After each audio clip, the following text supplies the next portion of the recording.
it's one of those things I feel like adults told us when we were younger, like, you better enjoy it now or enjoy it while you're young because you're not going to be young forever. Or, the older you get. You're never going to be this beautiful again. Yeah. Enjoy it now. Yeah. The older you get, the faster the years start coming. And so when you're a young teenager, you're like, I just want to be 16 so I can drive. And then you turn 16. I just want to be 18 so I can, be my own person and come and go as I please and do what I want. And then you turn 18. I just want to be 21 so I can go out and drink and do whatever. And then all of a sudden you're like 25 and you're like, uh-oh. Yeah. Like I wish I was 21 We're again. approaching 30. What do we do now? And then you're 30 and you're like, I just wish I was like 16, a kid again so I could go, do whatever I want. But yeah, I think it's definitely important to look around and smell the roses, but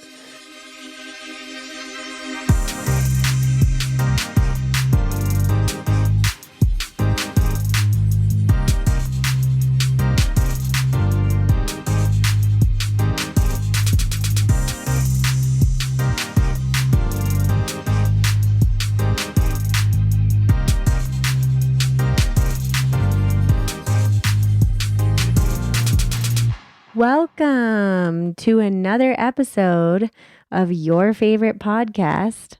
And ours. Indecent Disclosure. Nailed it. I'm Steven. I'm Holly. And we love you so much. Fantastic. Here we are. Fantastic. It reminds me of Back being again. in Italy or in Croatia, and Steven kept saying, wonderful, wonderful. She would give me so much shit because everybody that we would talk to that was like local, I would be like, this is wonderful. This is amazing. This is fantastic. And she's like, wonderful, wonderful. So you say it's wonderful. And I'm like, well, it was a double okay. Wonderful. That was the trend. He Wonderful, would go, wonderful. Wonderful, wonderful. Yeah. Well, some things were wonderful, wonderful. Okay. It was pretty adorable. Yeah. And also wonderful. Nobody hated on me for it. I feel like they even if they understood or spoke little English, they knew what they knew what the word wonderful meant. What about the wood? It's all the W's in here. How They're getting much heavy wood in would the a back-to-back W's, the wonderful, wonderful. Yeah. It's heavy. Are you going to let me do it? How much wood could a woodchuck chuck if a woodchuck could chuck wood? How much wood could a woodchuck wonderful if a wonderful could chuck wood? We'll figure that one out. We'll get back to you guys on that one.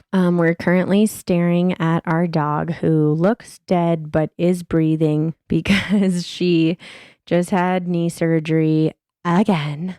Second knee. So thankfully it's not the same knee because that would really fucking suck. But yeah, she busted her cruciate ligament in both knees. She's a boxer mix. She's about 2 years old. So short life to have so many fucking issues, but it's okay. After this, she's going to be bionic and she's going to be sprinting and happy and, it's so wonderful, wonderful. So what's interesting and what I've been thinking about for her, because she has had knee surgery on both knees so basically, I guess what they do is kind of reset the location of where the bones meet so that they don't have play in them, the actual two bones where they touch in the knee, they don't grind and move back and forth. They kind of reset that location to kind of tighten that up so that they can rotate properly again. But she's had two separate knee surgeries, and each one was a different a different operation. So I'm curious to see if procedure. Yeah. I'm curious to see if one is going to have better results than the other. Because now at this point, she's like a very expensive guinea pig to these knee surgeries for dogs, because some vets swear by it was the TPLO. Mm-hmm. And what was the other one? The one she had today was a TTA procedure. Yeah. So there's two types of procedures that we've now had done to our dog. And I just think it's interesting. Not counting the alien probing we allowed. Right. When they came down. We did have her probed to be like a super hybrid. Yeah. But the downfall, she's still dog enough that she has dog problems, like knee issues. We thought that if we let them probe her, that they would also fix the knees, with their extreme technology. They didn't do it though, those fuckers. Yeah, we figured it would be like a hyper DNA infusion type thing. But so then we just let our dog they just get gave probed. Her mind. No, well, they updated her mind and like, Oh, they did? her They didn't tell me mental that. operating stuff, but just physically, they don't want to turn her into an alien because then people will be freaked out by her and like Okay. super, not comfortable. Right. So they did internal stuff, but not on the outside. Just like the mental, the brain work stuff. So the mental of the brain work. she's super smart and like totally like hybrid of the brain alien dog, but hybrid of the brain alien dog. You have you can yoga. quote me on that. You have Yoda tendencies. Did you know that? You tell me that. I do know that because you tell me that. Otherwise, I wouldn't think that I do. I've literally never said that to you.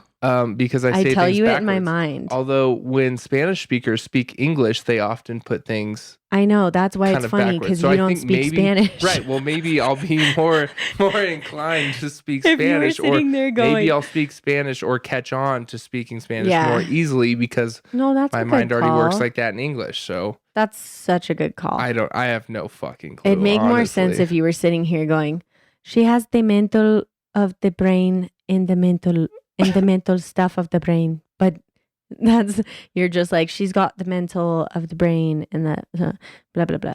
All right, well, someone somewhere out there understands me, but so that does actually bring up one question for me though. If you could have any type of animal in the world, like mythological or otherwise, what would it be? Like as a pet or like a companion? Well, I feel like a lot of the animals I really love, I feel it's cruel to keep them as pets. Well, without the cruelty aspect, just hypothetical. If you could have if I could have like enough room in the backyard because you had a big ocean connect or something, or a pool or an underwater channel to the ocean that it could come and chill with you in the backyard and like. I think I would have an orangutan or a dolphin for sure. Seems pretty legit. I feel like orangutans are the cutest animals on the planet. Maybe. I don't know. It's so hard. But I love them so much. And I just want them to wrap their big, long, simian arms around me and just give me love and kiss me with their big, stinky teeth. So cute. Teeth kisses. Like, you know how they do that? What every woman wants. They give you the little teeth kisses. Yeah. And they have really nasty teeth, which I don't enjoy. But yeah. And then they stick their lips out all far and they like look at you and wave, come here, and then they blow a kiss at you. Yeah. I want that to be my best friend. That seems pretty legit. And maybe his name would be Andy or something. Andy seems like a very awesome name. I don't know that I've thought about this. Seems like your subconscious has. You were pretty well prepared. Yeah, I have to admit, when I was a little kid, I would watch, oh my God, there are so many movies. Okay, first of all, Dunstan Checks In. I've not seen that. That I used to watch that, and that was really fucking sad because there was, of course, an evil man. There's always like an evil animal predator that's trying to poach the animals 90s. And shit. Yeah, in these movies. But then the ironic thing is, I'm like, oh, but you have a trained animal like on set all the time that who knows how they're being treated. Ironic. Yeah, like quite ironic. There was that one, and then there was one gorilla one. It was supposed to be, I think, based on of like Jane Goodall had like a gorilla in her backyard or like living at her house, which she would never fucking do. Mm-hmm. I can't remember the name of that one. Buddy, maybe.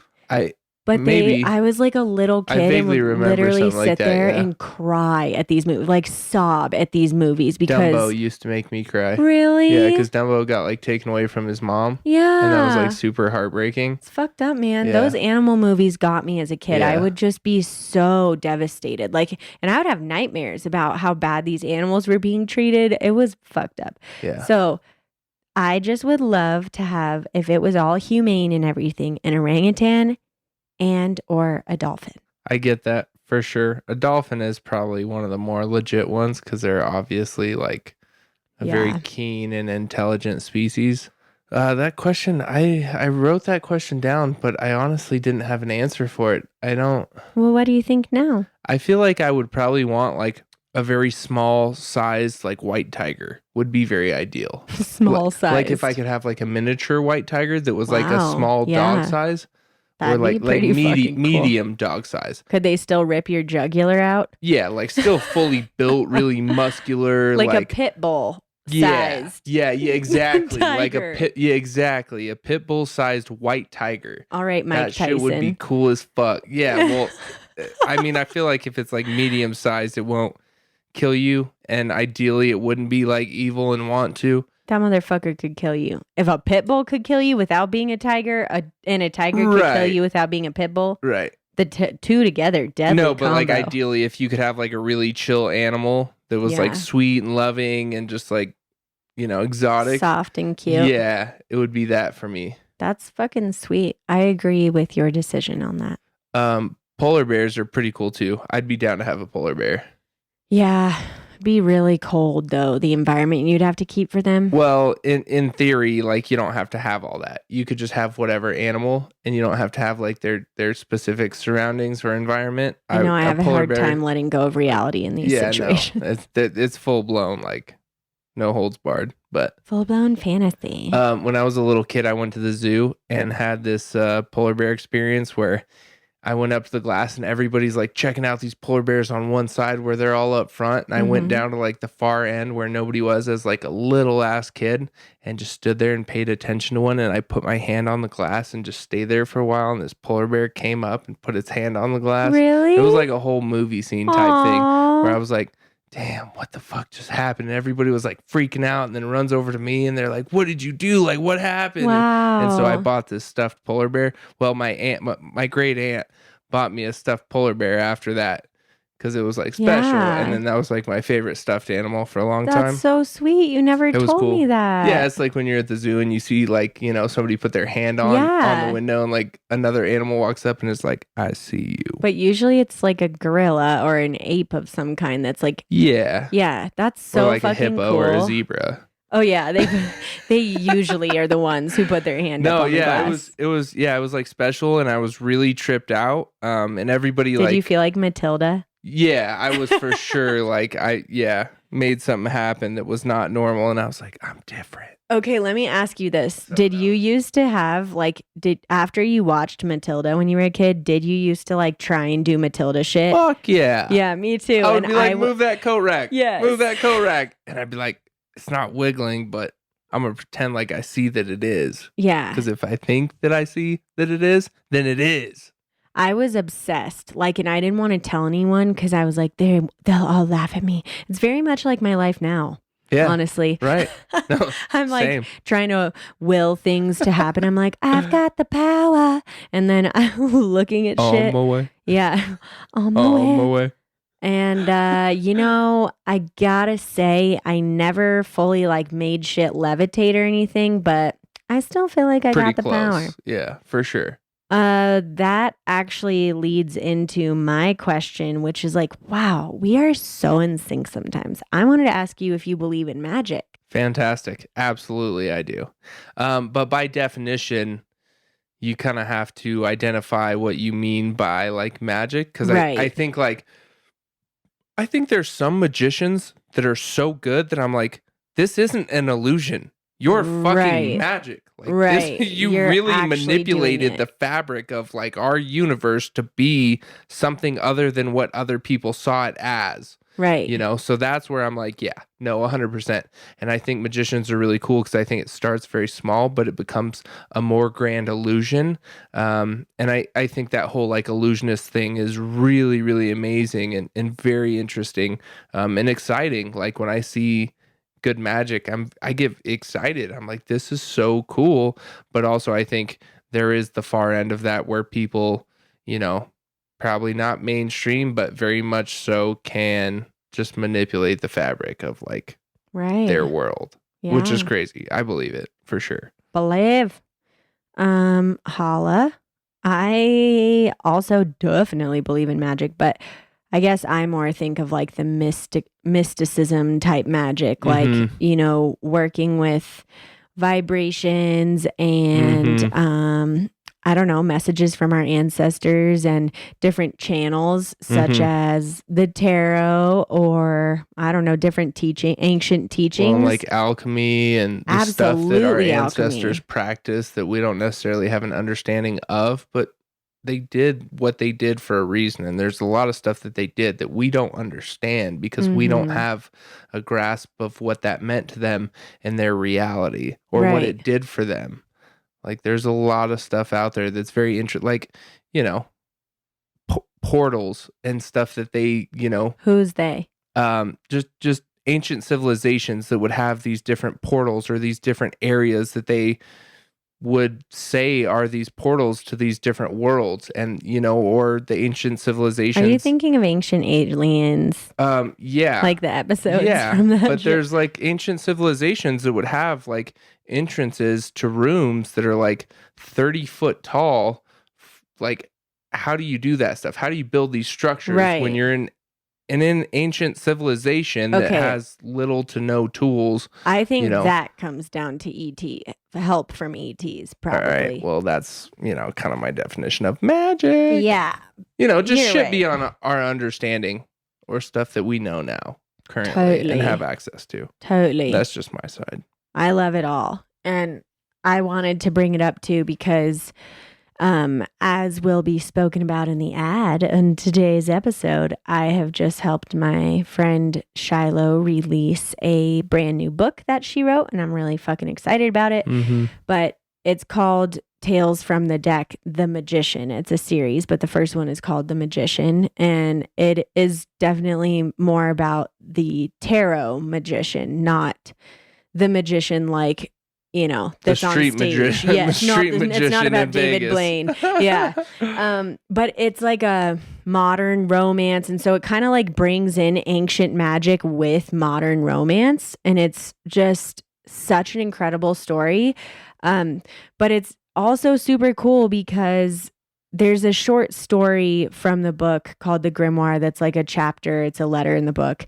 And just everyone who's read this chapter, that we've sent out to people for marketing purposes and stuff before the book came out, was like only read 15 pages and immediately was like, holy shit, that was wild. Like, I cannot wait to read more. And there's something very palpable about the magic of this book, like where when I read it, I was like, I can feel my life shifting from this. It's one of those things where it just helps you pay attention. It's like Matilda, kind of, where you read this story about someone else's life, but it makes you start paying attention to Makes the you, beauties and yeah, synchronicities in your question what's life. going on in your own life that you're not necessarily seeing, but that it makes you Right. aware of. That's interesting. So, and I actually have not read it yet, so I'm still super curious because you've been working on this for a very long time, and I haven't pushed to read it because I don't know. I'm not a big reader, but I also like if I'm gonna read, I want to have like a physical copy or a book in my Mm-hmm. hand where like some people can read a Kindle or books Yeah. on the actual laptop or computer or whatever, and I'm not like I won't sit in front of a laptop and read a book. It's got to Well, be like a book. this baby is published, Yeah. so we'll get you a copy in hand as soon as possible because Yeah. it's really No, good. that's exciting. I'm going to plug it one more time, which is to go on Amazon and search Tales from the Deck. That's all you have to search. And it's going to be a green cover with someone in a red cloak walking away in a garden. And it's called Tales from the Deck, The Magician by Shiloh Fastine Terrence. And I'm really excited about it. There's just been a lot of magic in my life happening recently too, where I guess always, but just where I've been thinking like, man, this is the stuff of like, you either have to really believe in this shit or you start questioning if you're crazy. Because Absolutely. I've always been very attracted to this world and I feel really like it is a part of who I am. But when it's difficult when you can't really talk about some of the crazy shit that goes down when you really fall into like living magic. Man, without people like getting weird about it. And I just feel really like, ooh, and excited for all this shit to happen. All right, guys. Well, we are going to take a quick break and we will be back. Today's episode is brought to you by a new author, Shiloh Faustine Terrence, I know, exotic, and her brand new book. I am especially excited to bring this to you because I took part in getting this shit out there. That's right. It is finally published. I have not announced it on the podcast thus far, but it is here. It is out in the world, and you can get your own copy of it on Amazon today. So let me give you a little description of the book so you know what's happening.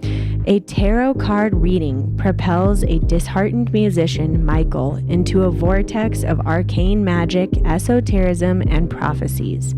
Perplexed but intrigued by the mysterious Shiloh's predictions, Michael abandons all reservations and follows Shiloh into the realms of her mysterious world. As Michael learns to embrace the powerful energies of the magician, he plunges into the depths of his own mystery to become the architect of his destiny. If that doesn't catch you, I don't know what will. It's an incredible modern romance novel, all based in magic and mystery and mysticism, and it's just so, so wonderful. Trust me, I've already read it, and I'm going to read it again. So we're going to put the link to the Amazon Marketplace in our show notes, so check them out. But you can also find Shiloh Faustine Terrence, that's Shiloh FAUSTINE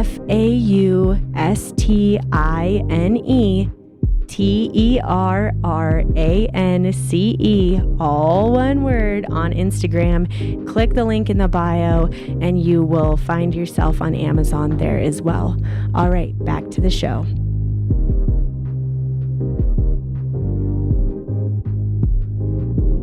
Yeah, no, it's been cool watching that, kind of unfold for you and Shiloh, and how you guys have been working super hard towards that. Thanks, babe. I think it's super nice.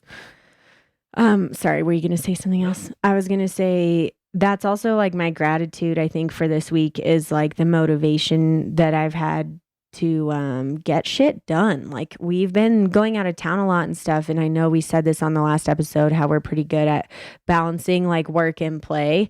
But yeah, I feel like I have been on the move to get shit done. And it's like I've been conquering so many things every day, but I still don't have enough hours in the day to get my list done. But the things that I have been accomplishing, I feel really fucking proud of and feel like I've just been crushing it. So I'm really grateful for my determination to power and forward. that's kind of crazy because I feel like it's really hard to have that motivation and like be determined to have like a set checklist of goals and to do them all every day. Like, I'll even have my set checklist of stuff that I want to get done every day. And for whatever reason, sometimes I'm like, I don't feel like doing this one thing. And it could be like a 10-15 minute thing. Mm-hmm. And I'm like, I don't want to fucking do that. Like, yeah. And then I just push it off. But like, I think the people that are very far ahead in life, or are at least like gaining the most from their life, are the ones who are doing that every single day. They're the ones who look at, their daily goals and just check them off the list, no matter how insignificant or how major. Like, it's just doing those little things every single day that drive the most results. And I'm really trying to stay focused on that and make sure that I do the things that I need to do every day just to say that I had a productive or successful day, because that makes a huge difference. But that can definitely be very challenging when sometimes you don't have the motivation or like drive. Right. Well, you do though. I think it's just tough when you bust your ass all day and then the extra things. Yeah. That's what's like, Well, I think, yeah, it's good to have like a primary goal, like with right. You having to publish, end all be all is kind of to publish this book and to get it out and get it done. Mine can be all over the place, where it's like, for me, my career, my daily goal is to do a million different things, right. It's so, that's kind of a difference there, but still, yeah, it's impressive when you see somebody do a million different things to achieve their goals. Like, it's nice. It's awesome. Yeah. It's fucking sweet, man.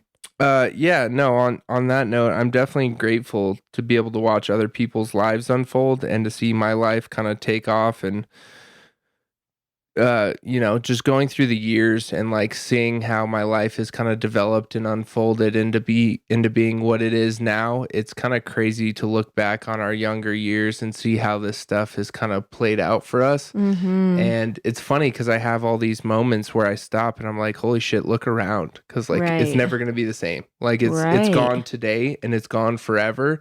And you're gonna do this, in a year from now or even a few months from now. Like it's one of those things I feel like adults told us when we were younger, like you better enjoy it now or enjoy it while you're young because you're not going to be young forever. Or, the older you get, You're never going to be this beautiful again. yeah, Enjoy it now. yeah, the older you get, the faster the years start coming. And so when you're a young teenager, you're like, I just want to be 16 so I can drive.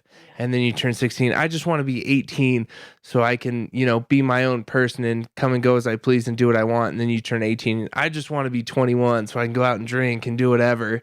And then all of a sudden you're like 25 and you're like, uh-oh. Yeah. Like I wish I was 21 we're again. approaching 30. What do we do now? And then you're 30 and you're like, I just wish I was like 16, a kid again, so I could go, do whatever I want. But yeah, I think it's definitely important to look around and smell the roses. But I think Smash Mouth put it very well when they said the years Throwing it back. The years start coming and they don't stop coming. So I think it's important to do the most every day for yourself. Like just have a primary goal or even kind of an overall goal and a bunch of little goals that you can kind of achieve every day so that you do feel fulfilled at the end of the day. And at the end of the week, you can rest and relax or party and go hard and not feel guilty, Laughs a garden. Yeah. Dig it. Joe Dirt. You can either stop and smell the roses or stop and smell your own shit. That's what I always say. That's fantastic. That's my life's motto. Sticking to it. Where do you want to be when Jesus comes back? Exactly. No, okay, thank you. Yep, full circle. There we go. That's fucking A right. Where do you want to be when Jesus comes back? Do you think I'm looking at the same moon that they're looking at right now? If you haven't seen Joe Dirt, you're probably a loser and you fucking just suck and also, you'll never recover. If you have seen it and don't like it, we're probably not going to invite you to the next barbecue. There was someone in the last year that said they don't like that movie, and I was like, I think it was Celine. She was giving us shit. Oh no. Because she said Paul liked it or something. And she was like, I don't get it. I didn't think it was funny or something. Oh no. If my sister-in-law does not like Joe Dirt, she's fired. I don't like her. I gotta be honest. I just can't like her. If you don't like Joe Dirt, you're not invited to our next barbecue. Yeah. Yeah. And Joe Dirt will be there, so you don't even get to meet him, okay? So that's probably gonna be my next Halloween outfit. Joe Dirt? Yeah, and you can be Brandy. I thought we were gonna do. Oh, that's cute. I'm not. She is so fucking ripped. Are you kidding me? I can't do that.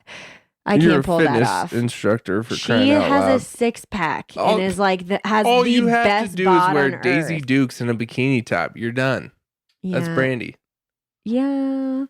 No. I mean, don't nobody know. would get that outfit, but yeah. There was another Halloween get Joe costume Dirt. we thought we were gonna do recently. What was it? Oh, fucking Moondog and Minnie, bitch. yeah. We've That's got way better. some good Halloween costume ride or die couples outfits. Yeah. She's also one of the hottest women on earth. So I gotta really pull it what's together. What's her name? It's Isla something. Isla Fisher, right? Isla Fisher or Isla. Yeah. Isla Fisher. I think it's Isla Fisher. Isla Fisher? Yeah. Also, hot as shit. We talked about Moondog a couple episodes back. If you guys still haven't seen Moondog, #1 wreck. Yeah, it's got to be probably one of my top movies of all time. So good. This last weekend when we were in San Diego, I had a Moondog episode. We're not going to go into it, but eventually I'm sure I'll retell that story. But just go watch the movie first, and then we'll talk about it. Yeah. It's pretty fantastic. So on that vein of like these hilarious fucking people and actors, something I've always been really into learning about, and kind of as a kid, I always did skits and stuff with my cousin.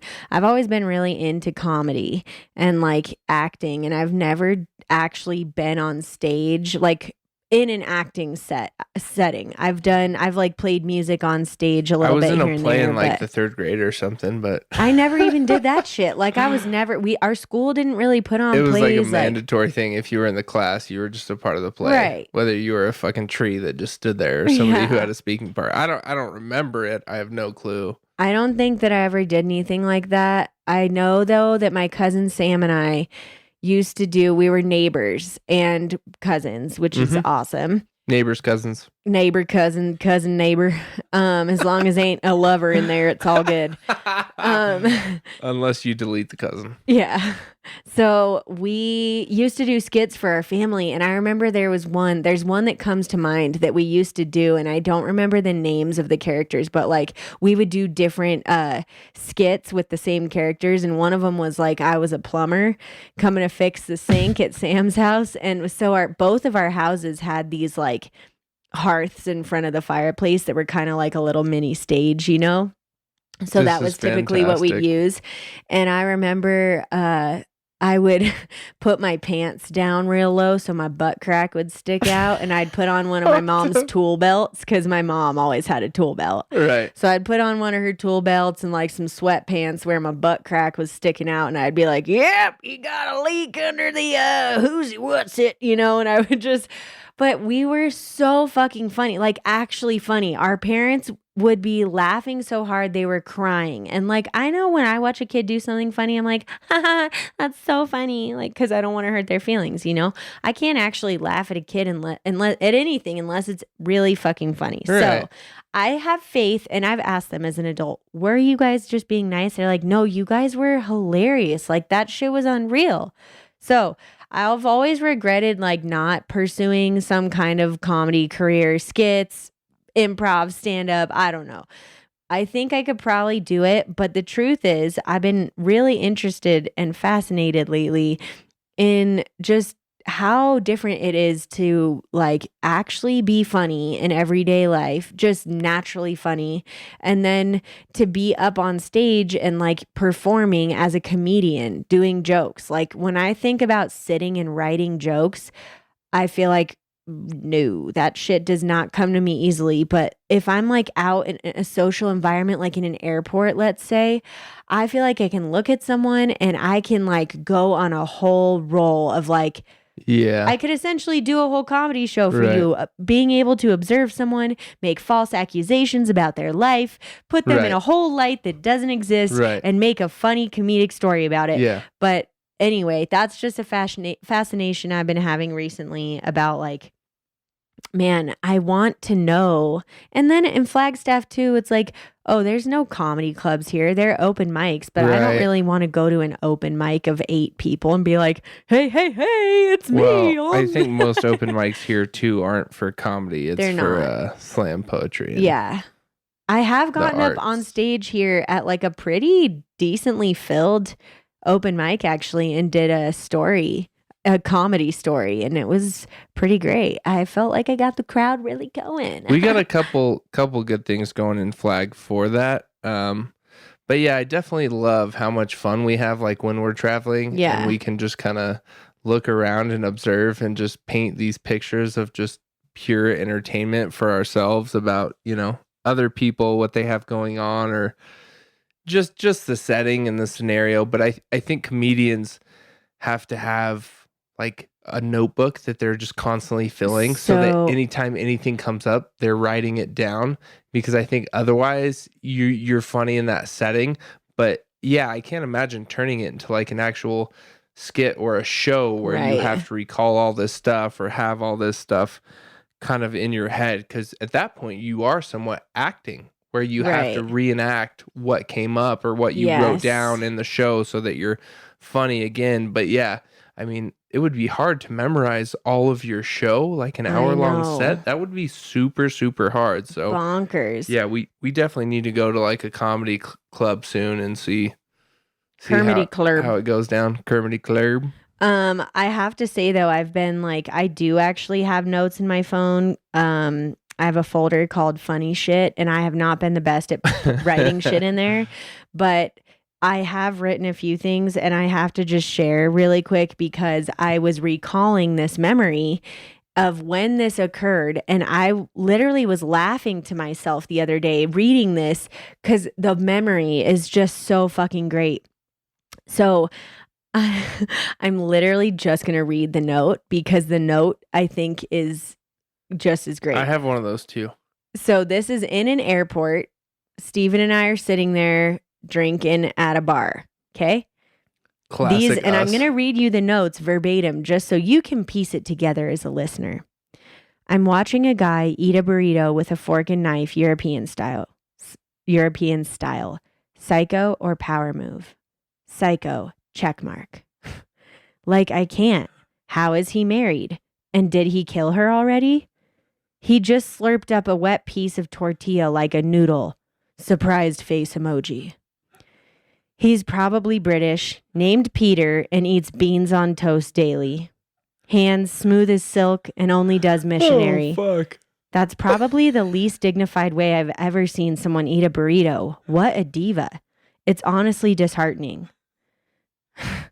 That right there was one of the funniest moments of my fucking life. Just sitting there. That's a perfect description too of like how we are when we're out and we just get into these like stories and themes about what's going on. But the way you describe that, he just goes from like serial killer to diva, undignified, eating a burrito like or a piece of tortilla, slurping it up like a noodle. That is like, that's prime writing also. That's more than just like comedy and being funny. That's like, that's great writing also in just like note taking. Oh, thanks, babe. That's good shit right there. Look, so after this, shortly after a few drinks too, I wrote, quick update,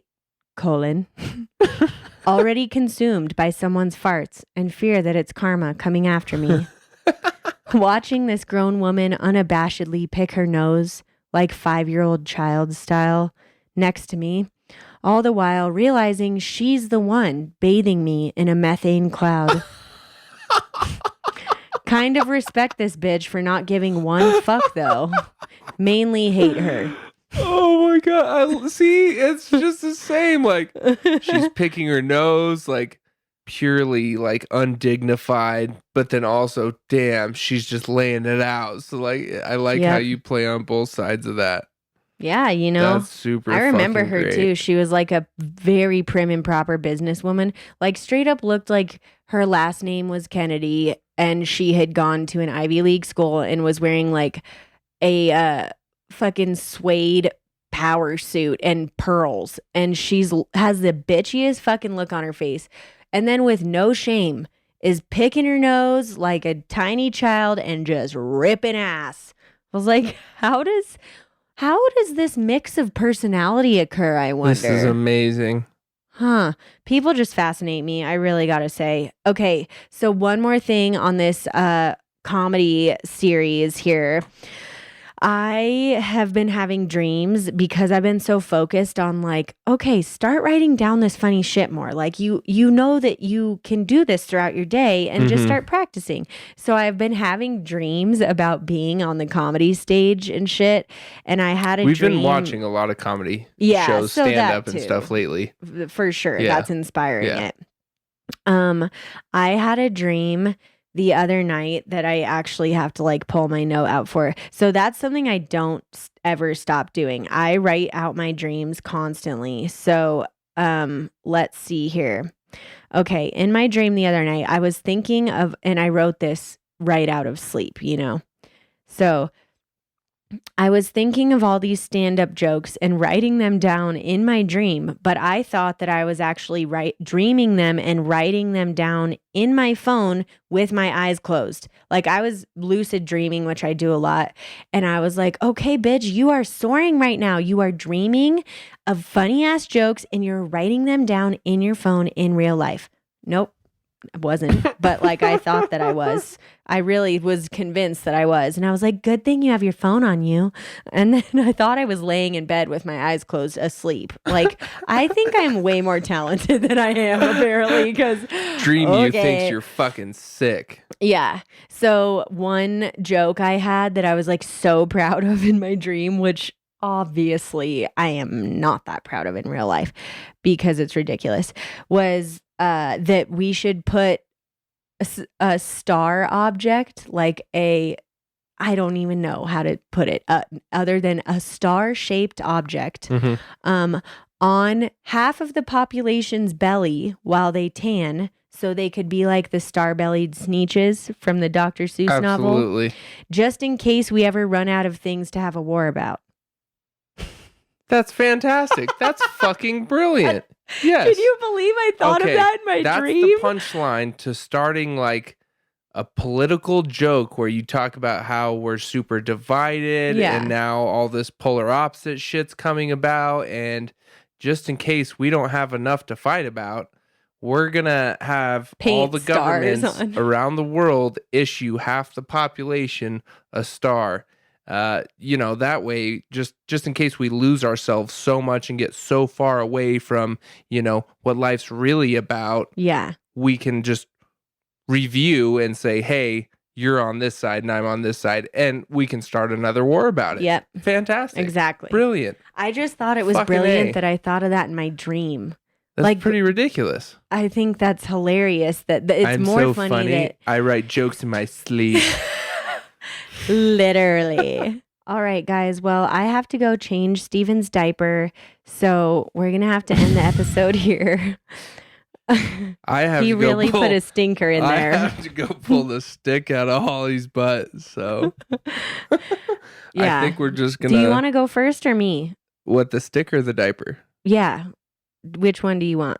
I mean, I'd probably rather be comfortable while I'm pulling the stick out of your butt, just so I'm not in a rush. I don't want to be like unsettled. I want to be totally prepared and into it and just like totally chill about it. Cause you know how sometimes when like you got to poop or something, you're uncomfortable, you can't think about other things. Same thing when I got like a dirty diaper. I can't focus on other things. I just want to scream and flail and, be upset until my diaper's changed. So at that point I can focus on the stick in your butt.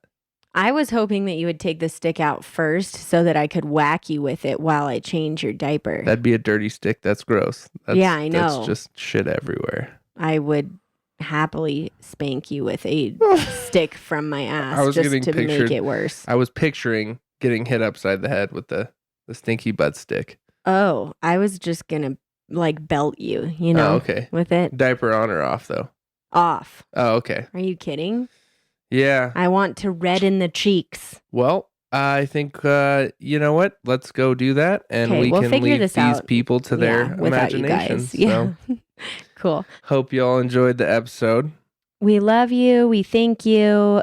Find us on Indecent Disclosure Podcast on YouTube, Instagram, and share this with your friends if you want, please. Spread it around. Spread the love, y'all. Let the people know. Yeah. All right, guys. See you next week.